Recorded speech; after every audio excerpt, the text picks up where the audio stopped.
Hello, good evening. How's everyone doing? So tonight I would like to talk about delay.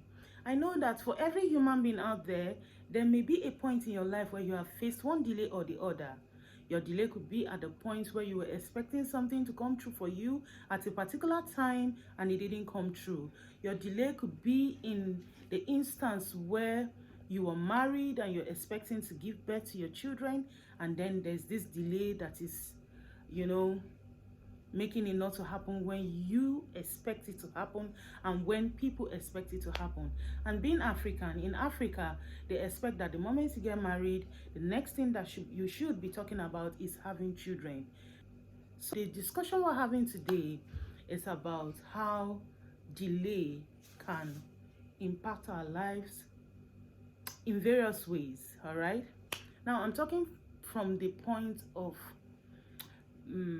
having a personal experience with delay, right?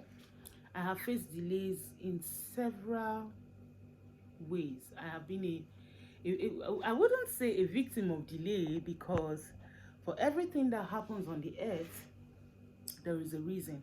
The Bible says that the time and chance happens to them all, right? So if you're facing delay in your life currently, I want you to know that God is working it out for you, right? The Bible says all things work together for them that love God. If you love God, rest assured that that delay is going to turn into a testimony.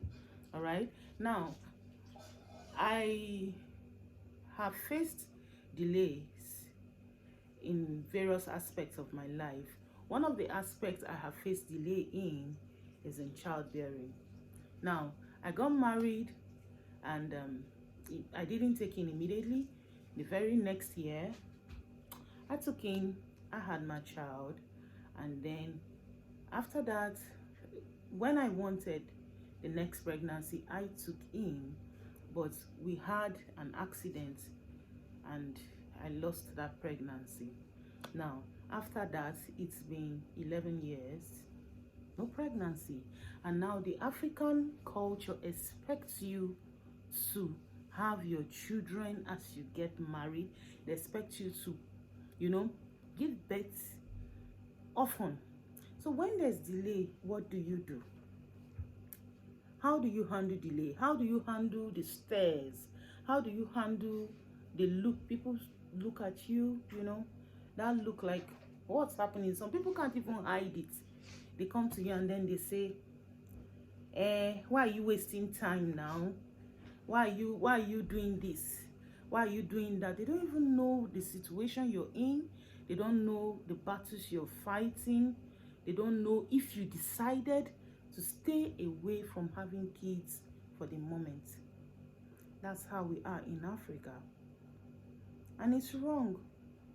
Now, talking from my own experience, initially I used to be very bothered. I used to be very depressed. I used to cry. I used to worry. There were times I would trouble my husband. I would say, what's going on? Yes, we went for medical checkups. We did all manner of tests. And they said nothing was wrong with us. Nothing was wrong with us. But the pregnancy didn't come. At a point, we felt it was more spiritual. So we had to start praying, and trusting God for it. But it still didn't come when we expected it. So at a point, I used to be very, very anxious, very depressed, very worried. Then there was a time I just took my mind off. I no longer bothered about it anymore. I had to channel that energy to other parts of my life. Now, this is where it gets interesting. If you're facing delay in any area of your life, what I have realized the devil does is that thing you want so much, that thing you're very desperate to have, that is what the devil will use to torment you. Don't give the devil that power. The power to torment you because of a particular expectation. The Bible says that the expectation of the righteous shall not be cut off. So your expectation is going to come true. But do not give the devil the chance, the power to torment you because you are desperately looking for a particular expectation. Pray about it. The Bible says we should commit all our ways into God's hands and He will bring our desires to pass. So for every single thing you're trusting God for, it's going to come to pass. The Bible says that he satisfies the desires of every living thing on the earth. So if God has said he satisfies, in Psalms, he satisfies the desires of every living creature on the earth. He's going to satisfy your desire. It's just about time. And what I have learned about God is, most of the times when there's a delay, a major miracle is about to be birthed. A major miracle that will supersede the expectation of even you and the expectation of people.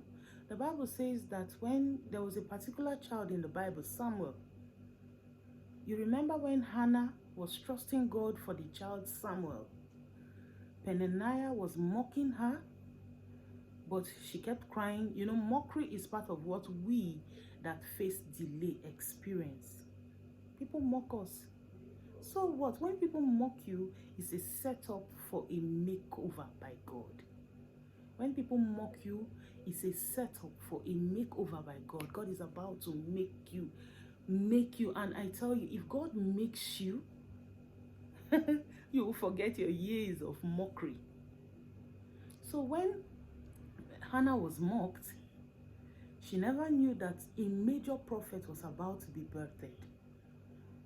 I have also learned over time from people's experiences that when there is a delay, the breakthrough that is about to be birthed is not going to be a small breakthrough. God likes to show up. God is going to show up in your situation. God is going to show up for you. I'm talking to you because I have been in these shoes. At a point, I forgot about it. I don't even, it's not, most of the times, I don't even, in fact, the recent years, I don't pray about it anymore.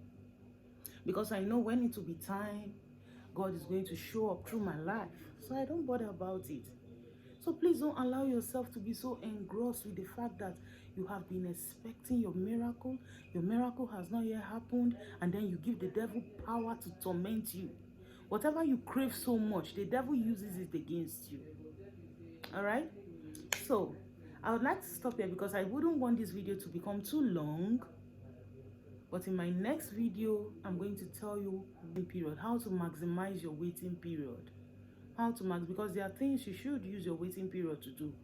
Develop yourself, do other things, look out for other things. And I'm going to share a true life story of a sister that was faced with delay. And she wanted to commit suicide. She contacted me and I told her no. Through God's help and mercy, we were able to rescue her. And I spoke to her. I told her some things, and today that delay is a thing of the past. I'm going to share this story with you the next time I come. Please, if you like this mind that is meant to encourage you, give my page a thumbs, subscribe, like, leave a comment. Thank you so much. Bye.